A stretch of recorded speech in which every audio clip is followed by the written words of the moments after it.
धर्म, कला और संस्कृति की नगरी काशी अपनी इन्हीं धरोहरों के लिए विशेष पहचान रखती है। संगीताचार्यों पर लिखी उनकी पुस्तकें उनके व्यक्तित्व का आभास कराती हैं। शास्त्रीय संगीत के मर्मज्ञ पद्मश्री डॉक्टर राजेश्वर आचार्य के कृतित्व पर आधारित पुस्तक काशी के संगीताचार्य पद्मश्री पंडित राजेश्वर आचार्य का विमोचन समारोह गत दिनों काशी कला कस्तूरी संस्था के तत्वाधान में कन्हैया लाल स्मृति भवन में आयोजित किया गया। इस पुस्तक की लेखिका डॉक्टर शबनम खातून ने सधे अंदाज में पुस्तक को लिखा है। पंडित राजेश्वर आचार्य के संगीत विधाओं को इन्होंने शब्दों में पिरोया है।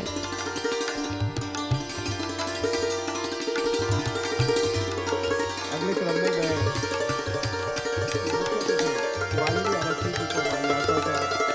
शायर हो, सुर हो, कपूर हो, यही तीन है जो लीक तोड़ के चलते हैं।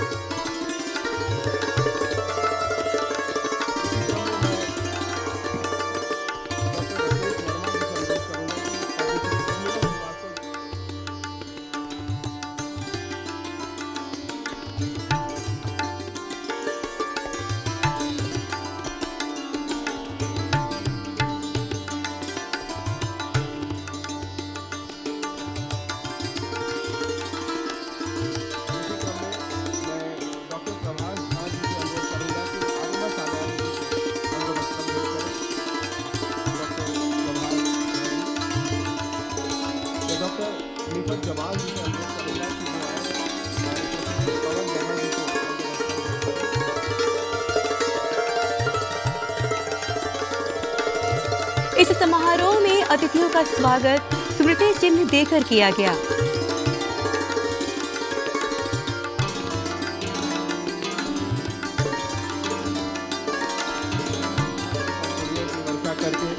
कुछ पंखुड़ियां पुस्तक के ऊपर से हटाई गई और कुछ पंखुड़ियां हमारे अतिथियों पर बरस रही हैं।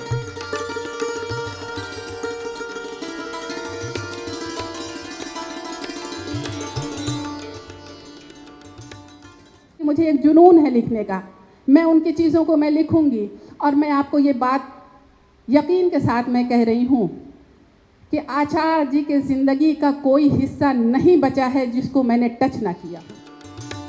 मुख्य अतिथि पद्मश्री मालिनी अवस्थी ने अपने विचार व्यक्त करते हुए कहा कि इस पुस्तक से नई पीढ़ी का संगीत के क्षेत्र में मार्गदर्शन होगा। आचार्य जी का सामना होता तो हम लोग बहुत डरते थे। आचार्य जी से सब बहुत डरते थे बहुत युवा, लेकिन उनका ज्ञान, उनका पांडित्य और कुछ मुझे लगता है काशी का जो ठेठपन है, जो एक सहजता है, एक स्वभाव में, एक व्यक्तित्व में, जहाँ कोई दिखावा नहीं, आडंबर नहीं, वो किसी को भी देखने में अभिमानी होने का संकेत दे सकती, लेकिन वो काशी होने के कारण अभिमान है। जो बनारसी होगा उसको वो उस अभिमान को लेकर पैदा होगा कि हाँ, बाबा की नगरी के हैं। विशिष्ट अतिथि एयरपोर्ट के पूर्व निदेशक आर्यमा सान्याल ने संगीत विधा पर प्रकाश डालते हुए कहा, 1 वर्ष की इसकी जो साधना, जब जब उसका टेम्पो थोड़ा डाउन होता था तो मैं थोड़ा बात करती थी। मैंने इसको कहा कि मैं हमेशा तुम्हारे लिए उपस्थित हूँ, अवेलेबल हूँ, क्योंकि ये तपस्या किसी पूजा से कम नहीं था। ये पूजा इसने करा और इस पूजा का फल स्वरूप हमको ये पुस्तक मिला है आज। समारोह में उपस्थित अन्य विशिष्ट अतिथियों ने संगीत क्षेत्र के उपलब्धियों पर अपना वक्तव्य देते हुए कहा, बनारस एक बहुत बड़ा तहजीबी सेंटर है, एक बहुत बड़ा कल्चरल सेंटर है और यहाँ जिस गली, जिस मोहल्ले में जाइए, चाहे वो कालीन हो और चाहे वो कारचौक का काम हो और चाहे वो और दूसरे पेशे हों, उसमें अपनी एक महारत रखता है। उसको भी आप इससे कम ना समझिएगा, माफ़ कीजिएगा। हम किताबें तो तसनीफ़ कर सकते हैं, लेकिन कालीन अभी हमें 1 फीट बिंदे तो हम नहीं बुन पाएंगे। हुनर की बात कर रहे हैं। कल्चरल सेंटर सिर्फ लिटरेचर में नहीं देखा जाता है, वहाँ के तमाम जो होते हैं वो देखे जाते हैं। कलाकार आशीष गुप्ता ने कैनवास पर संगीताचार्य डॉक्टर राजेश्वर आचार्य का चित्र उकेरा।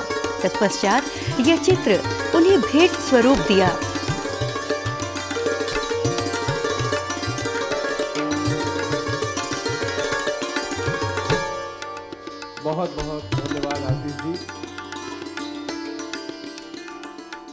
इतना कुछ आप लोगों ने कहा, गुणवत्ता की इतनी परख आप लोगों को कि प्रशंसा का स्तूप लगा दिया, और मैं उड़ी हुई धूल के एक कण के समान देख रहा था कि अब क्या कहें इसको। 16 साल की उम्र में देखा था,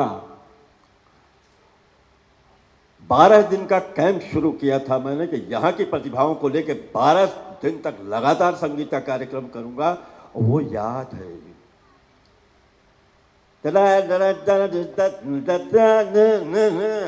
फास्ट म्यूजिक, स्पीडी, वेस्टर्न, उसी में मैं बता रहा था खाली